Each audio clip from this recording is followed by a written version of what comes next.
everybody. This is Mel Allen. The 1986 baseball season was filled with determination and drama, with great plays and gutsy players, with heroic highs and heartbreaking lows. And like every other season, 1986 proved that it's not over till it's over. Right, Yogi? We don't call the shots here. We don't make the rules.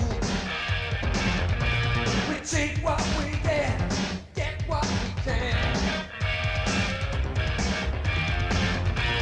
It's learning the hard way here on the street. You can't build a dream without a plan. This year in baseball, the story of the 1986 season. First, let's review the American League East, where the Red Sox rolled to the top. Boston blasted off right, thanks to Dwight Evans. We are ready for the first pitch of the 86 season, and here it is. Long drive, left center field. Way back. Gone. Home run, Dwight Evans. Hey, what a way to start the season. A positive sign of things to come for the surprising Red Sox in '86, and everything stayed positive, with fireballing Roger Clemens posting a 24-4 mark. Included among his Cy Young credentials was a late April outing against Seattle that put Clemens into the record books. A new record! Clemens has set a major league record for strikeouts in a game. 20. Another positive sign was Don Baylor, who time and again pulled up the Sox. There goes a long shot to left field. Home run! Don Baylor, grand slam. At the plate, the Sox were as strong as ever, but the big difference was pitching. In addition to Clemens, Oil Can Boyd and Bruce Hurst led a staff that compiled the league's third-best ERA. And a much-improved bullpen had 11 more saves than in 1985. On offense, Wade Boggs batted .357 to capture his third league batting title in 4 years, and he banged out at least 200 hits for the fourth straight season. I'm not so sure that man couldn't get a hit if they turned the lights out in here. Also lighting it up was Jim Rice, who batted .324 with 20 homers and 110 RBIs. Now, with performances like that, the Sox held on to first place since mid-May and then pulled out of reach in September, winning 20 out of 27 to raise their first division flag in 11 years. The high pop-up. Buckner is there. It's all over. The Red Sox are the new division champion. In Toronto, Jimmy Williams took over as manager from the departed Bobby Cox, but the 1985 division winners fell victims of misery on the mound and finished third. Most outstanding was the Blue Jays' performance at the plate. Power broker George Bell did a booming business in '86, blasting 31 home runs, batting .309, and tying a team record with 108 RBIs. Teammate Jesse Barfield was the biggest boomer, belting 40 home runs that not only set a new team record, but led the major leagues. In New York, Lou Piniella took over as manager and guided the Yankees to 90 wins for the fifth best record in the majors, despite having to juggle an erratic pitching staff all season long. The Yankees' offense was led by Don Mattingly, who became only the sixth player ever and first since 1937 to collect at least 30 homers, 100 RBIs, and 230 hits in one season. Teammate Dave Winfield was also in the swing, becoming the only active player in the majors to drive in 100 runs 5 straight seasons. Reliever Dave Righetti entered the record books with 46 saves in '86, breaking the old mark of 45 saves in a season, shared by Bruce Sutter and Dan Quisenberry. In Detroit, Jack Morris remained the Major League's winningest pitcher in the '80s.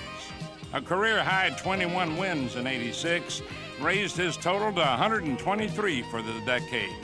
And get this, the Tigers became only the second team ever with all 4 infielders hitting at least 20 homers in the same season. In Cleveland, an Indian uprising in '86. After losing 102 games in '85, the Tribe turned it around to finish 84 and 78. Rookie Corey Snyder provided plenty of punch for a team that led the majors in batting average and runs scored. But the man who really pumped up the Indians was Joe Carter. Credit him with 200 hits and a Major League leading 121 RBIs to help give Cleveland a whole new perspective. In Milwaukee, popular manager George Bamberger retired near season's end, and against Baltimore in Bambi's last game, he got a grand going-away present from Teddy Higuera, who became the league's only left-hander in '86 and third pitcher in Brewer history to win 20 games. On offense, Rob Deere slammed 33 homers to tie for fourth in the league. In Baltimore, legendary Earl Weaver retired after his first losing season as a big league manager. Injuries to the likes of Eddie Murray kept the Orioles grounded as they finished in last place for the first time ever in Baltimore. On the bright side, Don Ossie spelled relief with 34 saves, second in the league, and finished with an ERA below 3. Next up, the American League West and a California coronation. Bobby Grich got the Angels going in '86, just as Dwight Evans did for Boston, cracking a home run in Seattle on the very first pitch of the season. Wally Joyner replaced Rod Carew at first base and turned Anaheim Stadium into Wally World. At the All-Star break, Joyner had 20 homers and 72 RBIs, becoming the first rookie ever voted to start in the Midsummer Classic. Manager Gene Mauch also called on top-flight pitching. Mike Witt won 18 games and struck out 208 batters with a 2.84 ERA, as the Angels boasted the second-best ERA in the league. Veteran Don Sutton provided 15 wins, and despite part-time service, John Candelaria went 8-2. What's more, with 17 wins from second-year man Kirk McCaskill, the Angels had 3 15-game winners for the first time in team history. Also plenty to cheer about in Texas, where the Rangers improved 25 games over the previous season. Manager Bobby Valentine led the club from a last-place finish in '85 to second place in '86. I'm proud of the way guys played. They played with really good intensity and haven't been intimidated at all, keep working hard, and that's the formula for success. Valentine relied on a tried-and-true formula for the pitching with veteran Charlie Huff, who led the team with 17 wins. As for the untested babes of the staff, Bobby Witt jumped from Double-A ball to the majors and won 11 games, while rookie Ed Correa won 12 to provide further evidence that Ranger pitching is on the rise. Texas Mercury rose especially high at the plate, where Pete O'Brien contributed 21 homers and 89 RBIs. Scott Fletcher hit an even 300, and rookie Pete Incaviglia hammered 29 homers. But the young Rangers finally fell to the Angels in the division-clinching game at Anaheim in late September. The pitch, it's all over. The magic number is 0. California's third division crown in 8 years. In Kansas City, the Royals slumped badly after dramatically winning it all in '85. Manager Dick Hauser led the American League to victory in the '86 All-Star game, but soon after came the tragic news that Hauser had a brain tumor. '85 Cy Young winner Brett Saberhagen symbolized KC's '86 pitching problems, winning only 7 games. Bo Jackson aroused future hope after being called up in late September. The '85 Heisman Trophy winner blasted the longest home run ever hit at Royal Stadium. In Oakland, rookie Jose Canseco brightened an otherwise disappointing season by smacking 33 homers and finishing second in the league with 117 RBIs. Joe Cowley gave the Chicago White Sox a shining moment in a troublesome season with a no-hitter against California. Only his 6th complete game, by the way, in the majors. In Minnesota, Kirby Puckett turned in a season most players only dream about. 31 homers, a .328 average, and 223 hits. On the mound, Bert Blyleven became the 10th pitcher ever with 3,000 career strikeouts, but he also gave up 50 home runs to set a single-season record. In Seattle, Dick Williams was hired as manager but couldn't steer the Mariners ship out of the cellar. Promising rookie Danny Tartabull found smooth sailing, though, with 25 homers and 96 RBIs. Now, a review of the National League East, where the Mets were masters. New York won the division by 21.5 games with 108 victories, tying for most wins in the league since 1909. In April, a win against 85 division winners St. Louis got the Mets going. Down by 2 in the ninth, Howard Johnson batting. The Mets need a long ball. They might have it. This ball is out of here, and this game is tied. Oh, my goodness, so much for fate.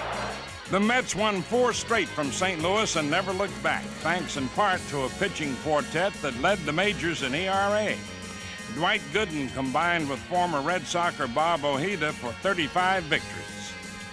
As for the bullpen, manager Davey Johnson found a savior in Roger McDowell, who collected 21 saves and 14 wins. But New York's runaway train could not have rolled without Gary Carter with 105 RBIs, Keith Hernandez with a Gold Glove and a .310 average, and Darryl Strawberry with 27 homers. Such were the mighty, mighty Mets. Fair ball! The Mets will win it. It's 6-5 New York. Grand slam home run! Tim Teufel. This ball game is over, and I don't believe it. They are right now the dominant team in this game, in either league. With the Mets making a mockery out of any division race in '86, the other teams in the East were forced to take their comfort in individual accomplishments. In St. Louis, Cardinal speedster Vince Coleman stayed on the run by becoming only the second player ever to steal 100 bases 2 straight years, while reliever Todd Worrell led the league with 36 saves, setting a new record for saves in a season by a rookie. In Philadelphia, Mike Schmidt led the Phillies to a second-place finish with 37 homers and 119 RBIs, both tops in the league. Bon Hayes contributed a league-leading 46 doubles and scored 107 runs. In Montreal, Tim Raines continued to shine, winning the league batting crown with a .334 average and ranking 3rd in steals with 70, giving him 6 straight years of at least that many. Shortstop Sean Dunston helped soften the Blues in Chicago with 17 home runs, and he added a dazzling dose of flair in the field. Sean, a great stop. Long throw. Got him. I can't believe it. He got him. In Pittsburgh, Rick Rhoden turned in a strong season with 15 wins and the league's 4th best ERA. While on offense, Pirate fans found promise in rookie Barry Bonds, who blasted 16 homers and stole 36 bases in 113 games. Now, the National League West and the out-of-sight Astros. First-year manager Hal Lanier made Houston the most surprising team in the league with a strong transfusion of spirit. But, of course, great pitching did help. Mike Scott won 18 games, and he led the league in ERA and became the 4th pitcher in league history to strike out 300 in a season. Nolan Ryan spruced up his all-time strikeout lead by setting down 194 in '86, while winning 12 games despite an injury-shortened season. Bob Nepper won 17 games to set a team record for lefties, and a modern major league record was set by rookie Jim DeShays when he struck out 8 Dodgers to start a game. Pitching was the key for a Houston team that gave up the fewest hits in the majors while posting the 2nd-best ERA. On offense, the main man was Glenn Davis, who drove in 101 runs and hammered 31 homers. first Astro to hit 30 in one season since Jimmy Wynn way back in 1969. Kevin Bass played a key role by batting .311 with 20 homers, 79 RBIs, and 22 stolen bases. Fact is, the Never Say Die Astros came from behind to win 39 games. Smash, fair ball. Astros win. Astros win. Astros win again. If you haven't gotten excited yet about this 1986 Houston Astros baseball team, I don't know what it takes. Well, how about a no-hitter to clinch it? Now the hitter is Will Clark. He's 0 for 3. Swinging a bouncer. This could be it. Davis runs to the bag. Game is over. No hitter. Astros win the championship. What a way to do it. Mike Scott had just thrown his first career no-hitter, and the Astros are the National League's champions of the West. Holy Toledo! Great Scott, what a way to clinch. In San Francisco, manager Roger Craig kept the Giants in the race until September in his first full season. Changing their tune from last place the previous season, the Giants won 83 games. Quite a turnaround for a team that lost 185 and wasn't expected to do much. But at the All-Star break, the Giants were atop the West, and all season long they found novel ways to play the game. Right back to the mound. Good stab by Mulholland. Runs most of the throw. What? So you think you've seen everything in this game, huh? With rookie first baseman Will Clark providing plenty of spark, the Giants displayed one of the game's most promising young infields. All-star Chris Brown hit .317 in his second season, and second baseman Robbie Thompson led all league rookies in hits and runs scored. Candy Maldonado was powerful in the pinch, providing a team-high 85 RBIs despite part-time service. On the mound, Mike Krukow gave the Giants their first 20-game winner in 13 years. Little wonder San Francisco took a giant leap forward. In Los Angeles, Pedro Guerrero was out for most of the year, and the Dodgers never came close to repeating as division champs. But Steve Sax had a standout season, batting .332 with 210 hits. On the mound, Fernando Valenzuela sparkled, leading the league in both wins with 21 and complete games with 20. Under player-manager Pete Rose, the Cincinnati Reds got out of the gate poorly, losing 22 out of their first 32 games. But from mid-May on, they played the best ball in the division to finish a strong second. Dave Parker was the key to Cincinnati's resurgence, blasting 31 homers and finishing second in the league with 116 RBIs.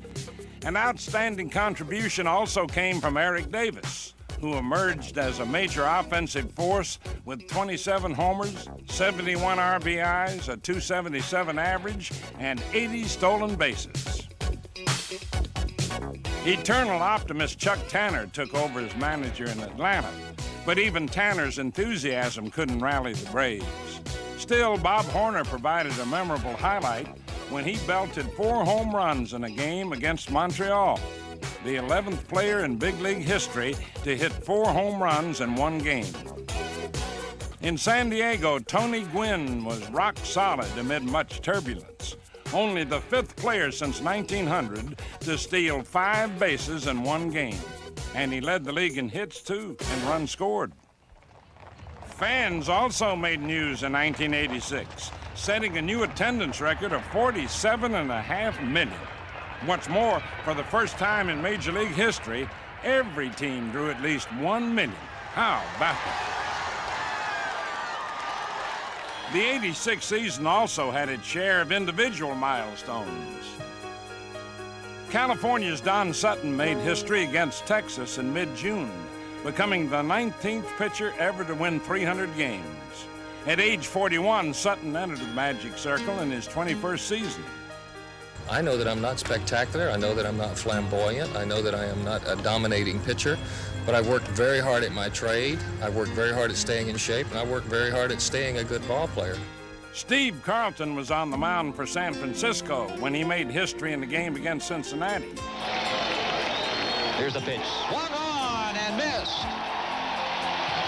At 8:30 Pacific Daylight Time on August the 5th, 1986, Steve Carlton registered his 4,000th Major League strikeout.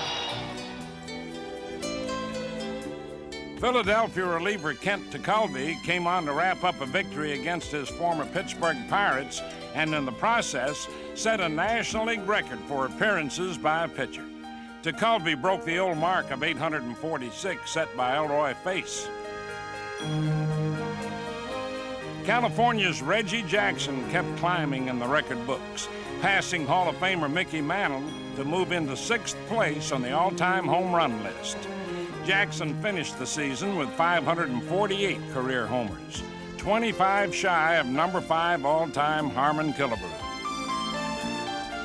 Cincinnati's Tony Perez retired after 22 seasons, ranking 14th all-time in RBIs and tied for 25th in homers with 379. On to the American League Championship Series, Boston and California. It began at Boston's fabled Fenway Park, and in Game 1, California's Mike Witt was masterful, a complete Game 5 hitter and an 8-1 victory. But next day, Bruce Hurst got Boston even, going all the way, winning 9-2.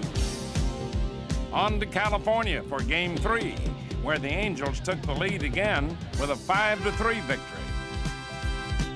In Game 4, Boston ace Roger Clemens was cruising with a 3-0 lead going into the bottom of the 9th, but Doug DeCinces led off with a home run, and after 2 more base hits, Clemens was relieved by Calvin Schiraldi. The Angels scored again and then loaded the bases with 2 outs when Schiraldi hit Brian Downing with a pitch to force home the tying run.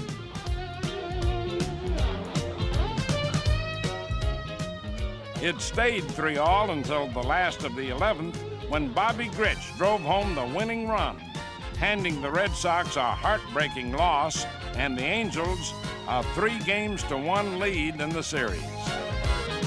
Game 5 was pure melodrama.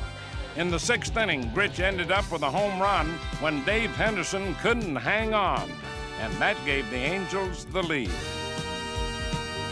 Then in the 9th, Boston down by 3, but with 1 out, Don Baylor blasted a 2-run homer to pull the Red Sox within 1.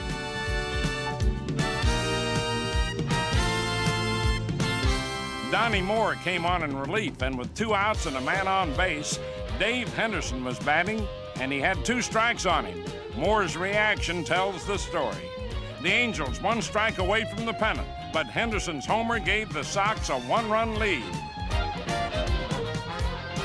California came back to tie the game in the last of the 9th, but in the 11th, Henderson came through again with a sacrifice fly that brought home the game winner, and the Sox were still alive. Back to Boston for Game 6, where the Red Sox racked up 16 hits and rolled to a 10-4 victory that squared the series at 3 games apiece to set up a decisive 7th game. This time, Roger Clemens would not be denied, and the Boston batters gave him plenty of support. Calvin Schiraldi came on to close it out as the Red Sox completed one of the most compelling comebacks in playoff history. Now, the National League Championship Series, New York and Houston.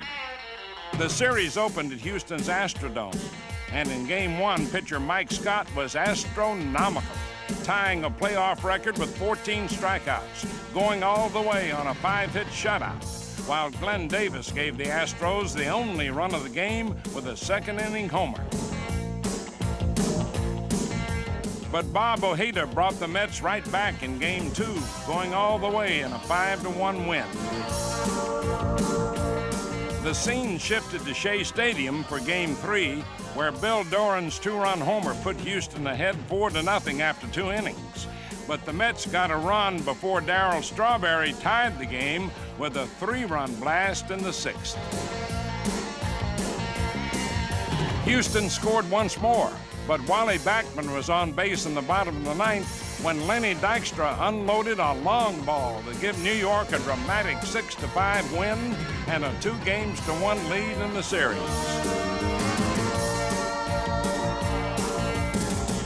But next day, Mike Scott mastered the Mets again on a complete Game 3 hitter to square the series once more. Game 5 featured a towering pitching matchup. For New York, young Dwight Gooden.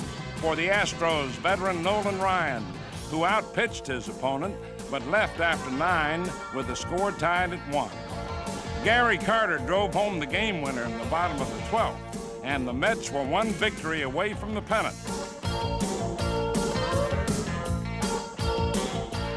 Back to the Astrodome for a wild Game 6. Bob Nepper was sailing along with a 3-0 lead into the 9th inning. But then the Mets rallied to tie the game and send it into extra innings. It stayed that way until the 14th, when the Mets took a 1-run lead. But the astounding Astros came right back to tie it again on Billy Hatcher's home run with 1 out in the bottom of the inning.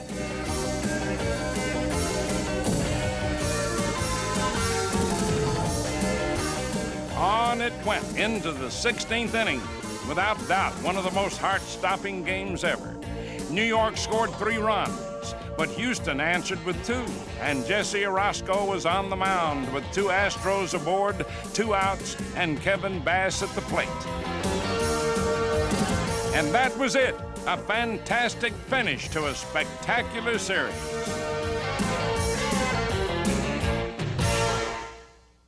And so the World Series came down to New York against Boston. The series began at Shea Stadium, where Boston starter Bruce Hurst held off the Mets in Game 1 as the Red Sox waltzed away with a 1-0 victory. In Game 2, Dave Henderson homered, and the Red Sox exploded for 18 hits to win easily 9-3. Boston fans were feeling mighty fine as the scene shifted to Fenway, but Bob Ojeda kept the Sox down as New York won it 7-1. Gary Carter got cracking in Game 4 with a pair of homers, propelling the Mets to a 6-2 victory that squared the series. But in Game 5, Bruce Hurst came back to beat the Mets once again, going all the way as Boston took it 4-2. The series soared to stunning heights back in New York for Game 6. With the score tied at 3 in the 10th, Dave Henderson delivered a home run, and the Sox scored again to go up by 2 and put them just 3 outs away from a championship. But after getting 2 outs, Calvin Schiraldi gave up 3 straight singles as the Mets narrowed the gap to 1 run. Bob Stanley came on for Boston, and with the bases loaded and 2 strikes on Mookie Wilson, Stanley uncorked a wild pitch that allowed the tying run to score. Wilson then hit a grounder to first, but Bill Buckner's error brought the winning run home, and the Mets had a miraculous reprieve. Game 7 score tied at 3 when Calvin Schiraldi surrendered a home run to Ray Knight in the 7th inning. It proved to be the game winner, and when it was all over, Knight was named Series MVP with a .391 average. Jesse Orosco came on to save the 8-5 victory to send New York into a wild celebration as 1986 became the year of the Mets.